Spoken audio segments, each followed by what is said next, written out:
I'm Lisa Haisha. Welcome to the Legacy Series. Today with me is Kavi, and Kavi is someone who is very eclectic. She is in the middle of discovering herself. She has been an actress, an activist, she's a healer, a teacher, and most importantly, a mother. And she feels being a mom has transformed her life. And I find that very compelling to discuss this subject because I don't think it's talked about enough. And being a mom, I had no idea the impact it would have on my life. So let's dig into that a little more.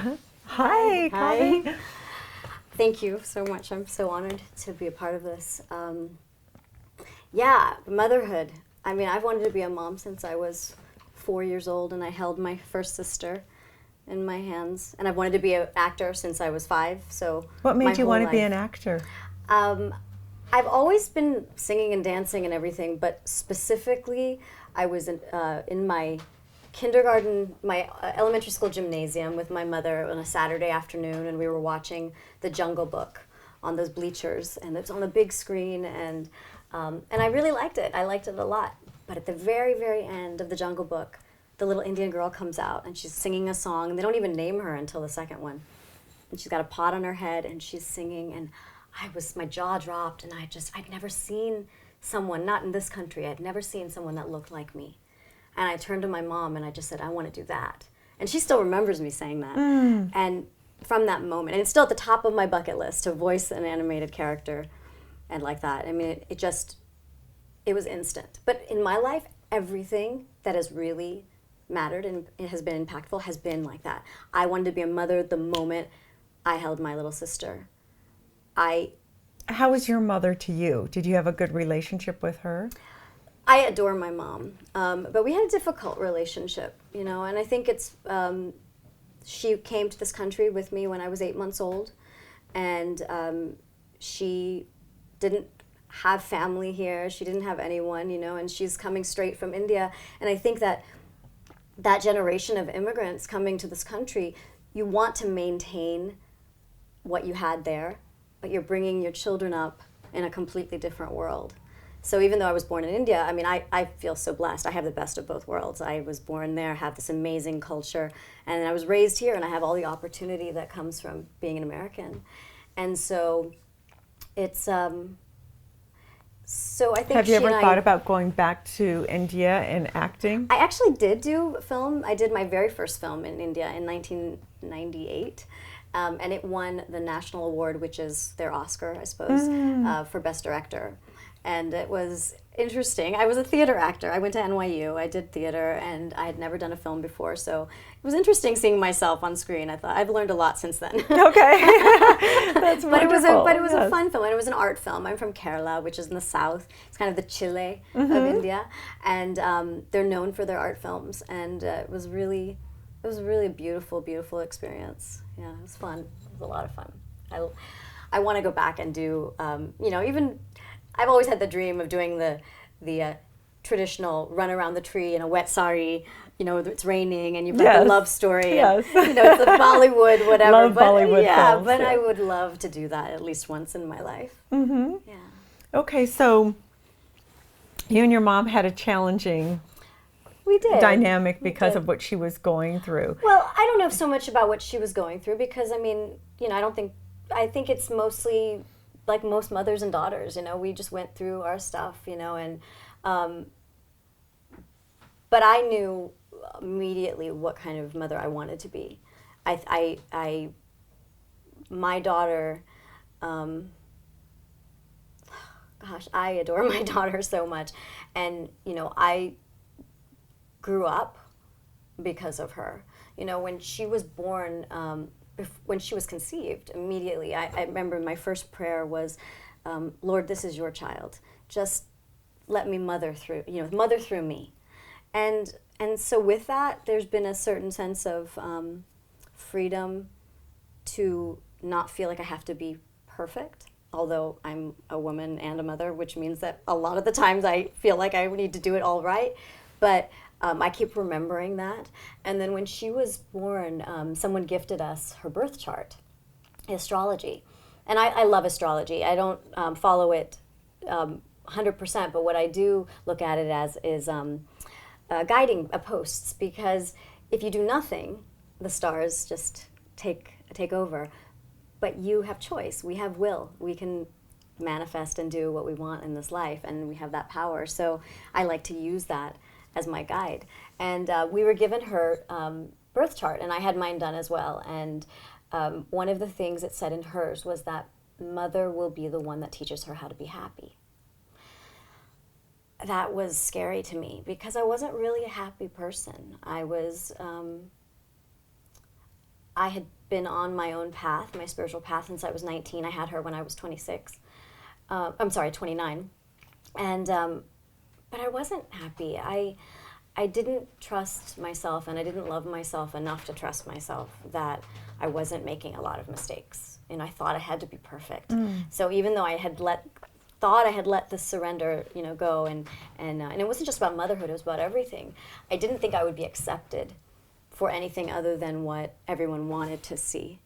And so when I got that note about mother's the one to teach her how to be happy, I was terrified. I said, how am I supposed to teach this child?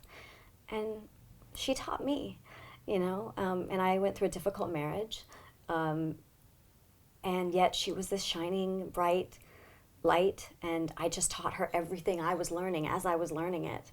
And now she's 11, and her level of empathy and understanding and her ability to be able to just be present to herself, it's a dream come true. I didn't have that level of confidence as I was growing up. And my confidence was in my acting. I knew this is what I was going to do. I was going to perform, I was going to share, I was going to serve using my art. And I held on to that confidence. But the rest of me was very shy and scared of somehow being seen. And it's so funny, right? You want to be an actor.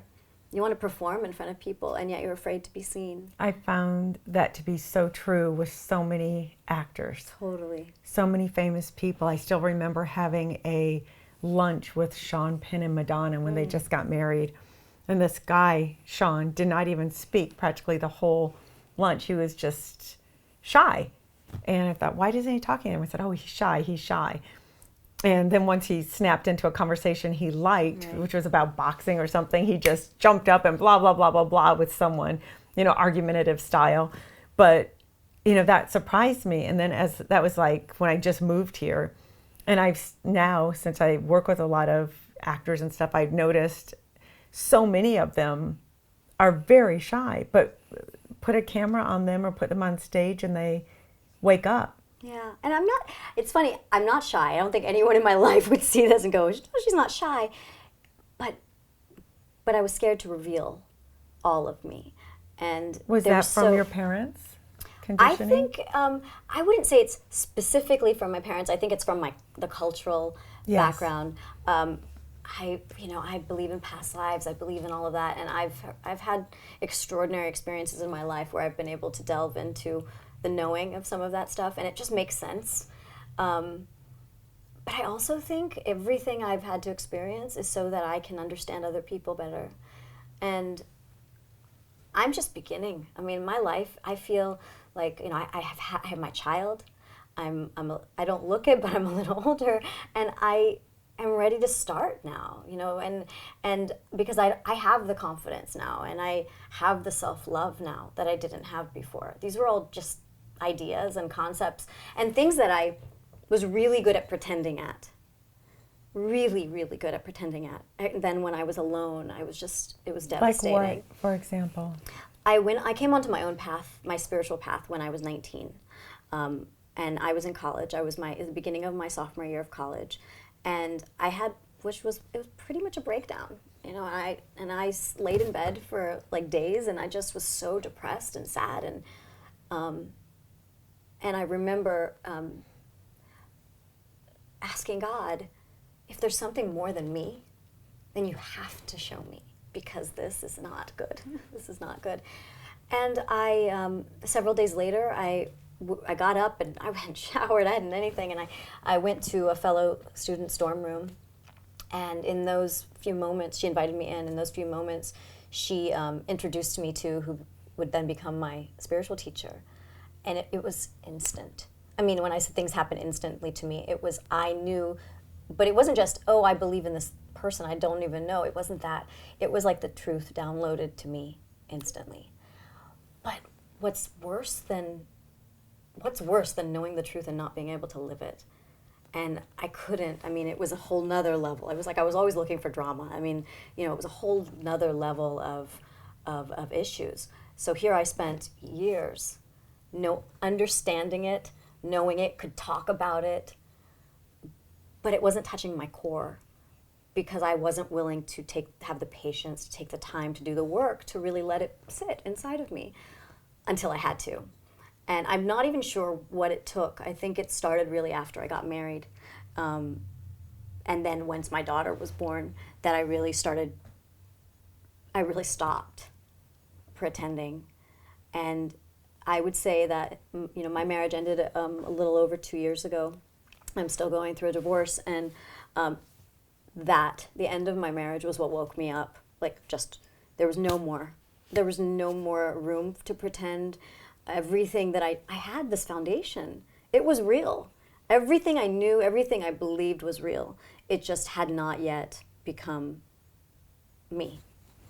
And I think it's been kind of extraordinary. We've struggled. We've had to go through a lot. We're still moving through it.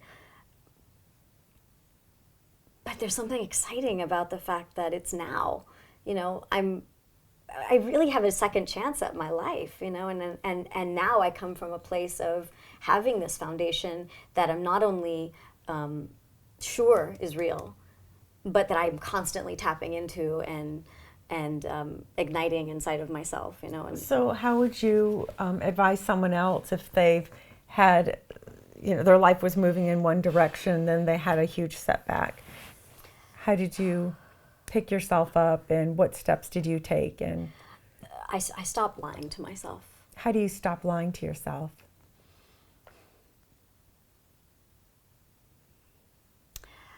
That's a really good question. I mean, I'm trying to think, what did I do? What I did was I stopped trying to talk my way out of how I was feeling about things.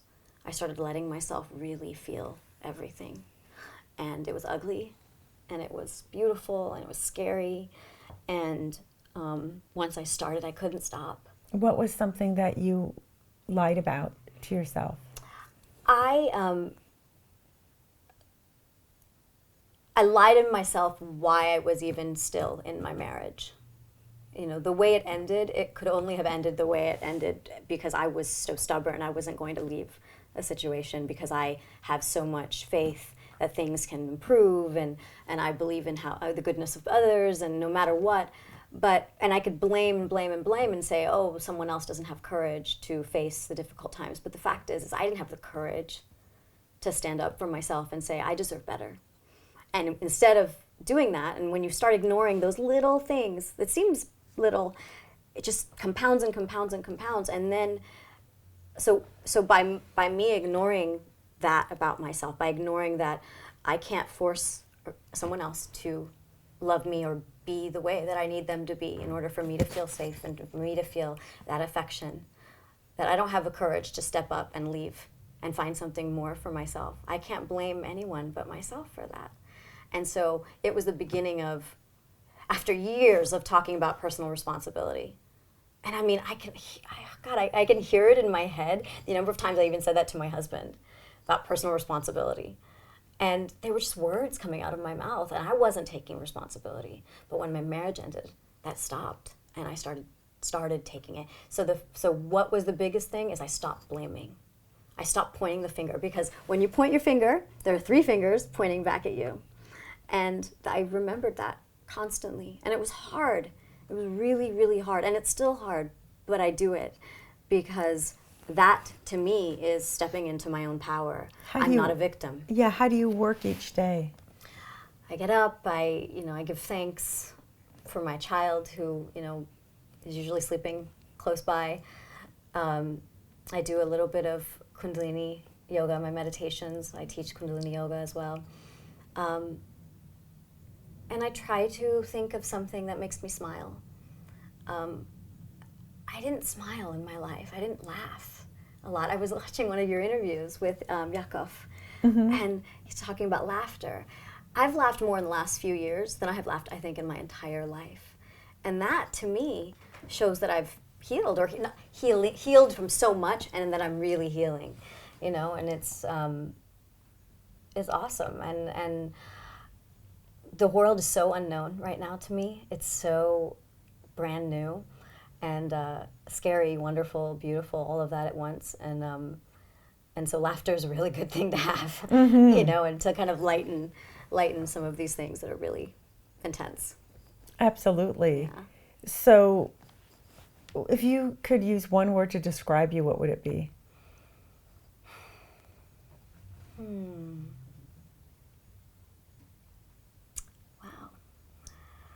One word to describe myself.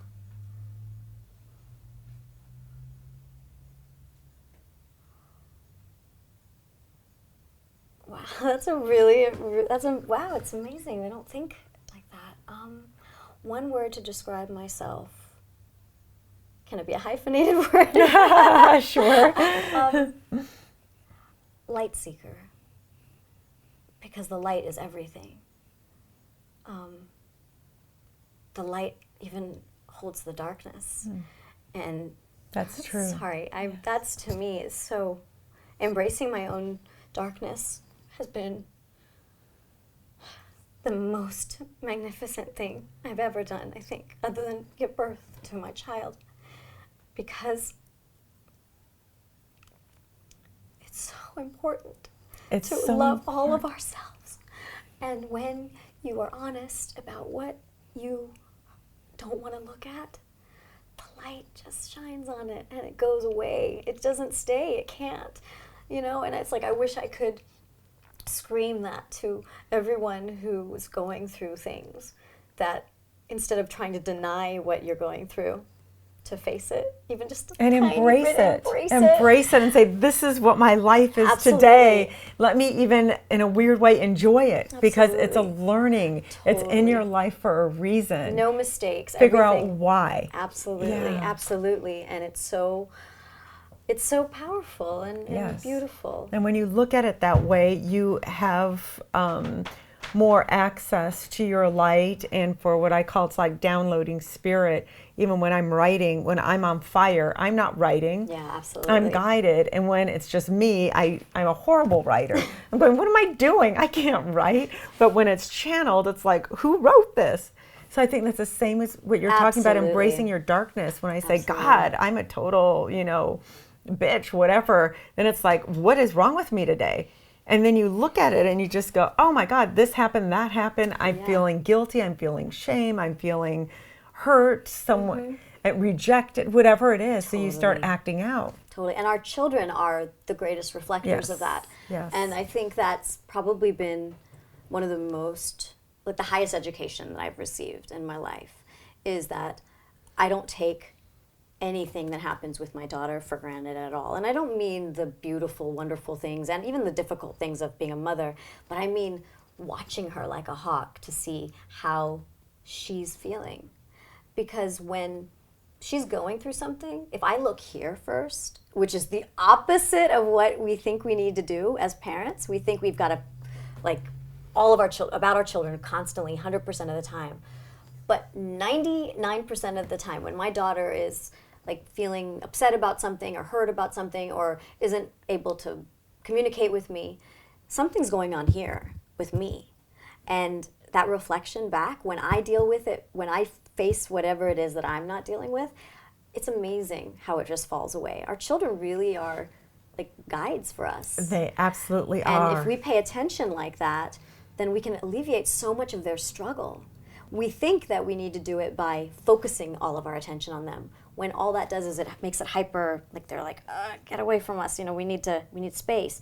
But in fact, it opens up so much. And for me, my soon-to-be ex-husband and I, from the very, very beginning, we somehow knew that we were going to usher in a new era with whatever child or children we welcome into this world. We both knew that we were bringing our parents in to this relationship. It's a shame we couldn't maintain this higher level of understanding that we had throughout the relationship. But it's been my highest goal was to make sure that whatever existed in me didn't just take root in my child by default. You know, so she made me very, very sensitive to who I am and what I'm thinking and feeling. And so all those years when I was really, really unhappy, it was really scary too, because I felt like the window was closing. This thing happened to me when I was 12, and I want to make sure that I'm addressing these things in my inner child work and all this other stuff that I do so that it just doesn't happen to my child. You know? Yeah, and everything that's going on with your child is really, for the most part, I think, comes from the parenting or from what your energy is, regardless if you know if you're transmitting it or not. Totally.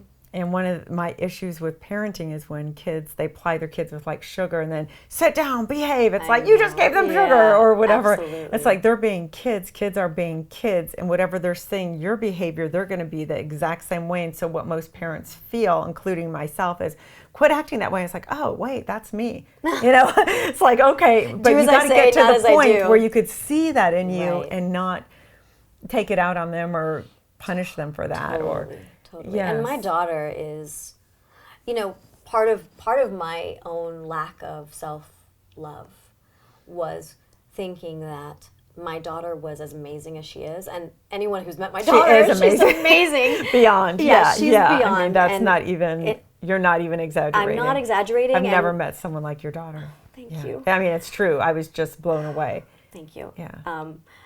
But if you can believe it, it was only really in the last year and a half that I could accept that my daughter was as amazing as she is, not in spite of me.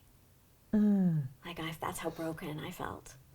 That in spite of me, that I was given this amazing angel who drives me crazy. She's 11, you know, and all that stuff, but she is in my heart, and she's an extraordinary human being. I like her as a person. Yes.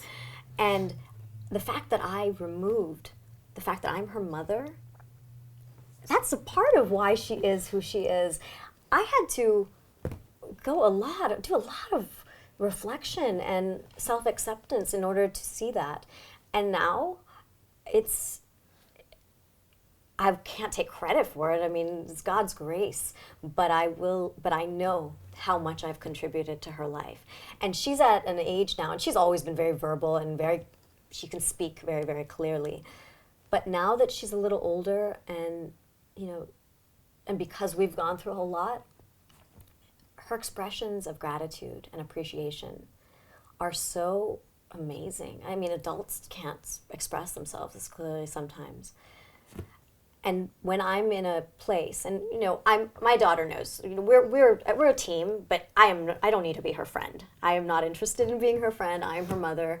And but we're always together, and we do everything, and I let her experience everything that I'm experiencing.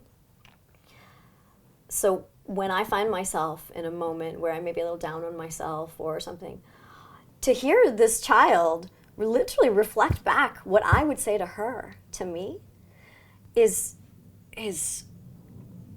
mind-blowing.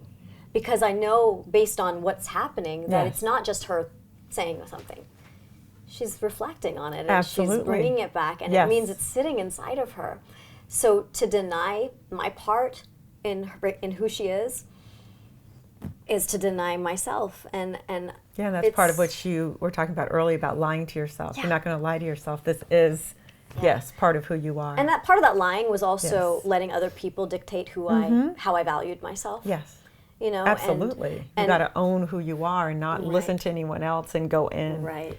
And I think the best way to do that is through silence and really feeling it instead of hearing it. And the breath, and I love the breath. I mean, it's the thing, that and the heartbeat, it's what we all have, and our blood, you know, and that's why I love yoga and just walking meditation, using it to connect to ourselves, you know, it's all so magnificent. And this idea of valuing, you know, when we give our power away and we value ourselves based on how other people see us, you know, it's such a murky, dangerous slope and you lose yourself. And it's been an interesting journey for me because I've worked a lot, but I haven't worked enough. Or enough meaning not the dreams that 5-year-old girl has still.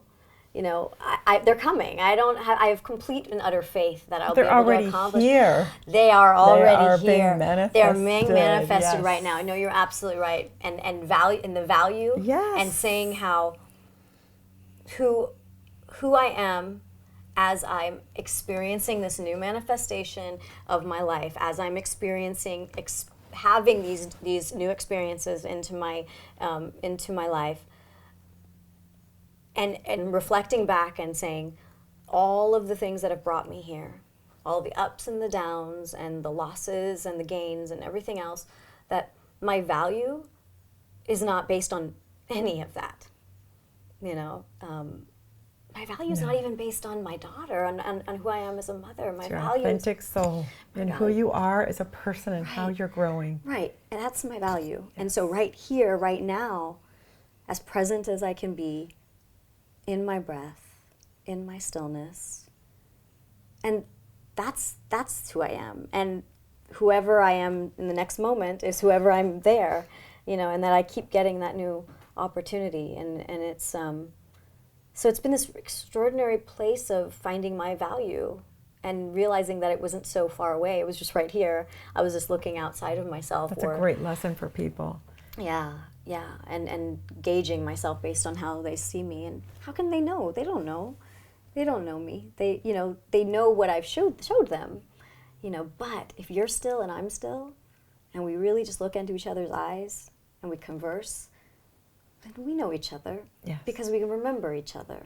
And I believe every single person, whoever's hurt you or given to you or helped you, every single person came into your life for a purpose, and so we can remember together. Absolutely, and you can remember yourself by just looking at yourself in the mirror, and people don't do that. Absolutely. Just look at you, who am I? And just take that time and breathe while you're looking at you, looking into your soul. Absolutely. Because that's when you remember who you are, and then your choices will start shifting each moment. You're going to say, wait, that's my personality, that's not me. Mm-hmm. And you'll start making each day different decisions. And then your life will slowly start to shift because you magnetize who your energy is. Because people feel your energy more than even the words you say. It's just you walk in a room, you could say, do I like that person or not? Or God, that person's angry or they're nice. Or I want to get to know that. Something you feel right away. And once that starts shifting, your whole world starts to shift. Oh, absolutely. And I'm a big proponent to doing work like that too. Just looking in the mirror and just... I remember how long it took me to be able to say, I love you, Kavi. I love you, Kavi. And I was like, you don't, and, but then I remember when I meant it too, and how much joy there was in that. And it's a funny little story. It actually has to do with acting, but it was my first really big job in LA, and I was recurring on Heroes. And when I went in, I had a miserable first read. I was late, I was running late, I had been arguing with my husband, and I went in, and the casting director, instead of just saying, thanks, next, was like, what was that? do it again. And I did it again, and then I went in for a callback. And I killed the callback, and I felt so great about it. But what I had been doing, nonstop, like ad nauseum, I reread Louise Hay's book, You Can Heal Your Life, which I had read initially when my daughter was 2. It was my Bible. Yes. I say that to everyone. I said, that book is my Bible. I taught my daughter to self-heal since she was 2. So, I mean, that book is amazing. But I've been rereading it. And so I kept saying, I love and approve of myself. I love and approve of myself constantly. So from the beginning of after that callback, that weekend, for, I think, 3.5 days, Friday afternoon, I heard that they wanted me for it, but they needed to send it to New York, to network in New York. And so I was just on and on and on. So then Monday, didn't hear anything during the day. They're still looking at you for this role. Okay, I love and approve of myself. I love and approve of myself. I love and approve of myself. And we were at dinner that night, and I get a call from my then manager at like 8 p.m. When you get a job, it's you booked it, or you got the gig, or whatever. My manager says, you've been approved. And I just stopped. I was, wait, what? Yeah, I mean, that was just one of the most beautiful moments. Ah, love that. Yeah. So what do you want your legacy to be? Oh, wow. I want to unite and to inspire and to ignite and awaken myself and others to our highest selves, the real us, this journey that I've been on myself. Like, I want to inspire people to look there for themselves as well. And I want to do it through my creativity and through my breathing and through my example. And Gandhi is, my hero and one of my heroes. I share a birthday with Martin Luther King Jr., so he's definitely one of my birthday brother. But Gandhi says, be the change that you wish to see in the world. And that's what I want, But I don't want it to be something that someone says after I'm gone. I want people to see me evolving and growing and saying, that woman, her thoughts, her words, and her deeds are united. I want them to see it reflected in my child. I want them to see it reflected in the seva and the selfless service and in the work and how I connect the things that I love. Like, I'm an actor, I'm a teacher, I'm a healer, I'm a singer, I do all these things, but I'm a human being, here, and there's no, and while there are all these different roles, I want that. I want people to see that I'm not cut up into a million different pieces, and neither are you. I want, if we can, it's so magnificent, this magic that if we dedicate ourselves to loving ourselves and to being honest with ourselves and to telling the truth, it's the biggest gift we can give to each other. And if we all do that, we're just, it's magic. Absolutely. And just to take it back a little bit, you think the way to do that is through the breath? Is that correct? Breathing is so important. A lot of us do what's called paradoxical breathing. We breathe, and you can see it when you're really stressed out. You're yes. like, I can't breathe, or even when they're, teaching breathing during pregnancies and stuff like that, you're almost hyperventilating. We breathe, our belly expands. The lungs don't raise up and down. The lungs go in and out. The belly goes in and out. But we're busy going like this, which means we're trying to control even our breathing. So when we come back to the breath and really take the time to breathe the way our body wants to breathe, we all of a sudden are centered in ourselves. We can feel that our own expansion. We can feel our own aura and how much space we take up and be willing to take up that space. And, back to being seen, I'm a really tiny person, and I'd never accepted how big I was. And I'm starting to understand how big I am. And yeah, you have a huge presence and an aura about you. And yes. I felt it. I always knew that I was supposed to do big things, but that lack of confidence squashed it, and so now I'm in a place, it's a new world, it's a new world for me, and I want to help people, and I want to make people happy, and I think that by continuing to put a lot of focus on here, that I'm magnetizing the opportunities to do that for others. And when you say here, you're saying your heart. My yes. heart and myself, yes. and not ignoring that, because ignoring even the littlest thing because you think you shouldn't be feeling badly about something, or it shouldn't hurt, or it's not that big of a deal.